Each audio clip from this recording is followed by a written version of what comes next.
America और भारत के जो रिश्ते हुआ करते थे, क्या मौजूदा स्थिति में वो रिश्ते वैसे नहीं रह गए हैं जैसे हाउडी मोदी या फिर नमस्ते ट्रंप वाले एक वक्त पर रिश्ते हुआ करते थे। ये व्यक्ति आप देख रहे हैं अभी हाल फिलहाल में मिडिल ईस्ट की यात्रा करके वापस अमेरिका लौटे हैं। बहुत भारी भरकम लंबी चौड़ी डील करके वापस लौटे हैं। जब तक मिडिल ईस्ट में रहे, वो सऊदी में रहे हों, कतर में रहे हों या फिर यूएई में रहे हों, लगातार कहते रहे कि भारत पाकिस्तान के बीच जो सीज फायर हुआ है वो इन्हीं साहब की बदौलत हुआ है। लेकिन जाते जाते एक और झूठ वो दुनिया को पकड़ा गए और जाते जाते कह गए कि नहीं, मेरा इसमें कोई रोल नहीं था, मैंने भारत पाकिस्तान का जो सीज फायर था वो नहीं करवाया। साथ ही इस दौरे पर उन्होंने एक और बात कही जो लगातार सुर्खियों में बनी हुई है और वो ये है, उन्होंने एप्पल के मालिक टिम कुक से कहा कि आपका जो प्रोडक्शन इंडिया में होता है आईफोन का, उसे आप वहां से बंद कर दीजिए और वहां से बंद करके आप इस प्रोडक्शन को अमेरिका में करिए। जिस बात से मतलब जिस वक्त ये बयान आया उस वक्त दुनिया भर का मीडिया हिल गया। भारत में भी बहुत तरह के सवाल उठने लगे कि आखिर इतना बदलाव क्यों।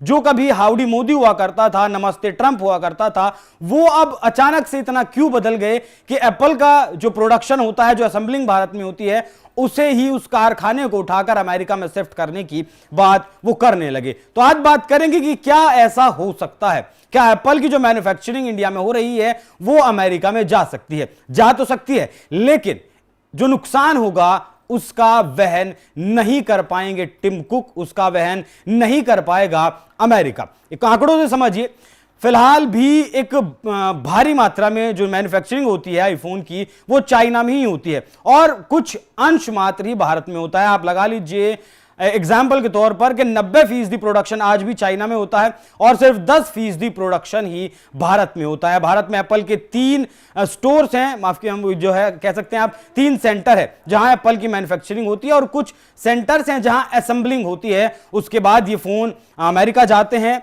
उसके बाद ये फोन यूरोप में जाते हैं। पिछले साल की अगर बात करें तो लगभग 40 मिलियन फोन्स बने हैं और जो अमेरिका में गए हैं। अमेरिका में जाने वाले लगभग 50% फोन भारत में बनते हैं, यूरोप में जाने वाले लगभग 60% फोन भारत में बनते हैं। बाकी जो पूरी दुनिया में जाते हैं वो फोन वियतनाम में बनते हैं या फिर चाइना में बनते हैं।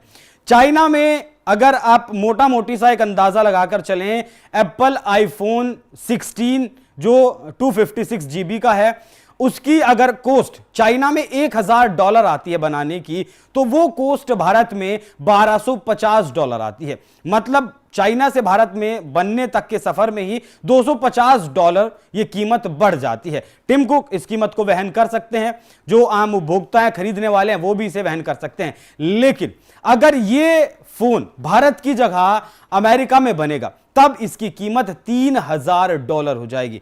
आप अंदाजा लगाइए कि अगर कोई फोन इस वक्त भारत में 1 लाख रुपए का मिल रहा है और अमेरिका में अगर उसका प्रोडक्शन होता है तो उसकी कीमत हो जाएगी 3 लाख रुपए। तो क्या अमेरिकी 3 गुना ज्यादा फोन खरीदने के लायक हैं?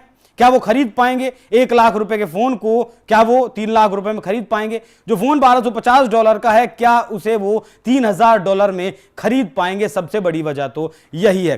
तो मैं जो कह रहा था शुरू में बात में, ये आदमी पगलाया हुआ है इस वक्त। पहला कारण है कि इस आदमी को पता चल चुका है कि सोशल मीडिया पर कब्जा कैसे करना है, मीडिया की हेडलाइंस पर कब्जा कैसे करना है।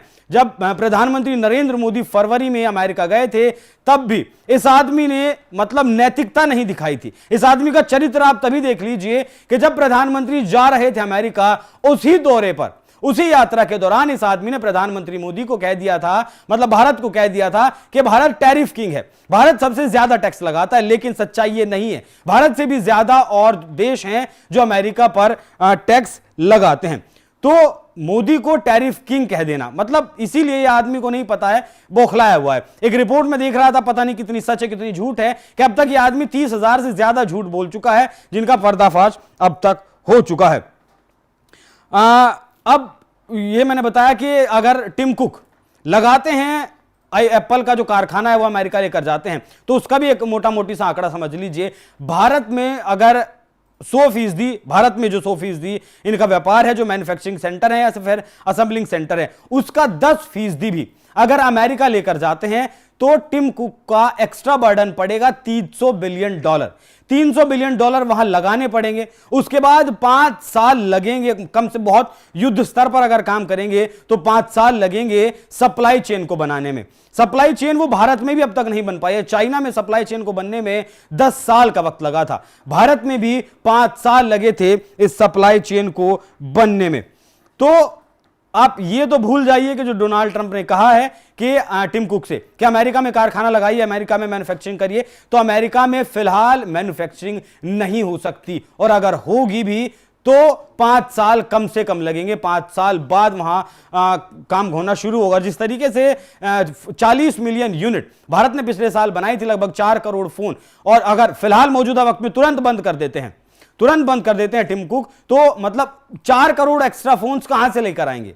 जो फिलहाल बिक रहे हैं यूरोप के बाजार में, अमेरिका के बाजार में, वो 4 करोड़ फोन्स कहां से लाएंगे? क्योंकि चाइना से जो धंधा है वो समेट कर धीरे धीरे टिम कुक भारत ला रहे हैं। और ट्रंप को यह भी समझना होगा कि जो मैन्युफैक्चरिंग भारत आ रही है वो अमेरिका से नहीं आ रही है, वो चाइना से आ रही है, ना कि अमेरिका से। जबकि टिम कुक ने यह वादा किया है डोनाल्ड ट्रंप से कि वो आने वाले लगभग 3-4 साल में अमेरिका में $500 बिलियन का निवेश करेंगे और 20,000 से ज्यादा रोजगार का उत्सर्जन भी करेंगे। लेकिन ट्रंप है कि मेक अमेरिका ग्रेट अगेन की नीति पर काम कर रहे हैं, जो कि अच्छी बात है। भारत भी मेक इंडिया ग्रेट की नीति पर काम कर रहा है, लेकिन क्या इस तरीके से सिर्फ खोखले दावे कर देने से काम हो जाता है? तो एक बात तो आप ये समझ लीजिए कि सिर्फ मीडिया का हाइप लेने के लिए ट्रंप के द्वारा यह बयान दिया गया था, क्योंकि पहले तो वो मिडिल ईस्ट में भारत पाकिस्तान का नाम जपते रहे, जिससे कि हेडलाइंस में बने रहे। उसके बाद जाते जाते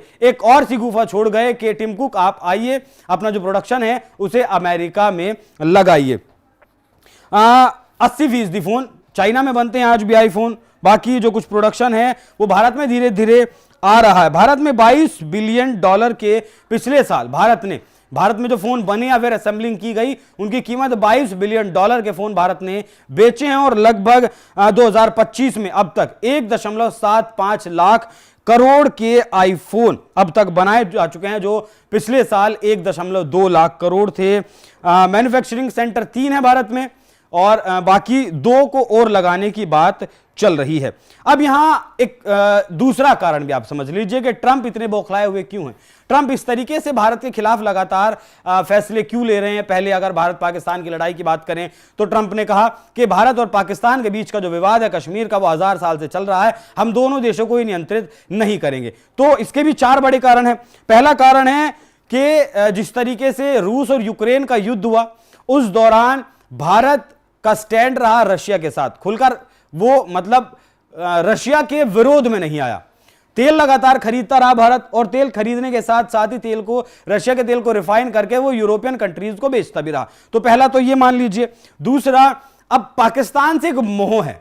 पाकिस्तान से एक मोह क्यों है कि जब यूएसएसआर अफगानिस्तान में हुआ करता था, तब पाकिस्तान के साथ मिलकर ही, आईएसआई के साथ मिलकर ही अमेरिका की सीआईए और पाकिस्तान के आईएसआई ने यूएसएसआर को वहां से भगाने का काम किया था। लगभग 2 दशक तक वहां वो लोग पड़े रहे, लेकिन उसके बावजूद भी कुछ खास हासिल नहीं कर पाए, और आखिरकार तालिबान ने वहां शासन संभाल लिया। और जिस तरीके से हालांकि भारत ने तालिबान की नई सरकार को मान्यता नहीं दी है, लेकिन बैकडोर जिस तरीके से भारत बात कर रहा है उससे भी खफा हो सकता है। और तालिबान अब लगातार भारत के समर्थन में बयान दे रहा है, और पाकिस्तान को लगातार पुचकारता रहता है अमेरिका। इसीलिए कभी कभी या कहेंगे फिर अक्सर भारत पाकिस्तान को बराबर बता देते हैं डोनाल्ड ट्रंप, भारत पाकिस्तान को बराबर बता देते हैं, जबकि बराबरी कोई बात है ही नहीं। हम अमेरिका के साथ $119 बिलियन से ज्यादा का व्यापार करते हैं, पाकिस्तान अमेरिका के साथ मात्र $10 बिलियन का व्यापार करता है। तो बराबरी तो कहीं है ही नहीं। बस हाँ, वो पिछलग्गू है, गोदी में अमेरिका की बैठा रहता है, जो भीख मिलती है अमेरिका से, उसके चलते वो अमेरिका को बाप बाप चिल्लाता रहता है कि आप हमारे अब्बा हैं। अब पता नहीं कौन से अब्बा हैं, चीन भी इनके अब्बा हैं, अमेरिका भी इनके अब्बा हैं, तुर्की को भी नया नया अब्बा इन्होंने बनाया हुआ है। तो इस बात से अमेरिका खुश रहता है, और साथ पहले दिया ही आतंकवाद को पनपाने में इनके मंत्री, पाकिस्तान के मंत्री तक ये बयान दे चुके हैं अमेरिका के टीवी पर। तो एक ये पाकिस्तान से जो मोह है, एक बड़ा कारण ये भी है। दूसरा, ट्रंप का जो ईगो है वो हर्ट हो गया है, ऐसा कहा जा रहा है, क्योंकि भारत ने अमेरिका के राष्ट्रपति डोनाल्ड ट्रंप ने जब ये 12 तारीख को सीज फायर हुआ, माफ कीजिएगा 10 तारीख को जब सीज फायर हुआ, तब 5:30 बजे आकर ट्वीट कर दिया कि भैया मैंने सीज फायर करवा दिया। जबकि 6 बजे भारत की प्रेस कॉन्फ्रेंस होनी थी जिसमें बताया जाना था कि सीज फायर हुआ है, क्यों हुआ है। हालांकि वो प्रेस कॉन्फ्रेंस मात्र 42 सेकंड में खत्म कर दी जाती है और सिर्फ इतना बताया जाता है कि भारत पाकिस्तान के बीच फिलहाल सीज फायर हो गया है। लेकिन क्रेडिट खाते रहते हैं लगातार ट्रंप, क्रेडिट बिल्कुल खाते रहते हैं, वो अमेरिका में बैठकर हो या फिर मिडिल ईस्ट के दौरे पर हो। लेकिन भारत लगातार इस बात को कहता रहा कि किसी तीसरे देश की मध्यस्थता इसमें नहीं हुई है, ना ही किसी तीसरे देश को इसमें स्वीकार किया जाएगा। और भारत पाकिस्तान के डीजीएमओ ने यह बैठकर बातचीत की है, टेबल पर दोनों देशों के बीच ये सहमति बनी है जिससे कि सीज फायर हुआ है। तो इस बात से हो सकता है कि ट्रंप का जो ईगो है वो हर्ट हुआ है कि भैया भारत ने हमारी बात क्यों नहीं मानी। चौथा, व्यापार का जो असंतुलन है।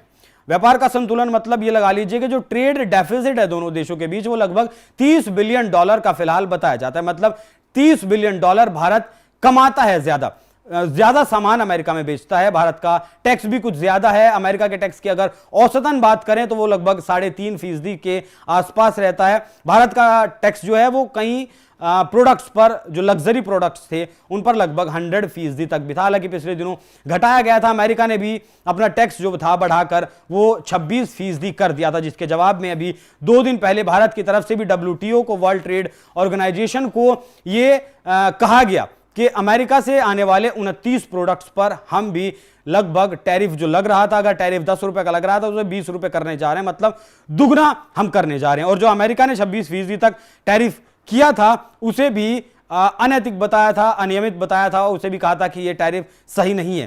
तो हो सकता है कि ये व्यापार का जो संतुलन है उसे भी कहीं ना कहीं बराबर करने की कोशिश कर रहे हैं। हालांकि सिर्फ भारत के साथ व्यापार का संतुलन नहीं है, और भी बहुत सारे देश हैं जहां भारत से भी ज्यादा व्यापार का असंतुलन है और वो देश अमेरिका से ज्यादा कमाते हैं। लेकिन अमेरिका को यह भी ध्यान रखना होगा कि वो भारत के साथ अगर व्यापार कर रहा है तो भारत के ऊपर कोई एहसान नहीं कर रहा है।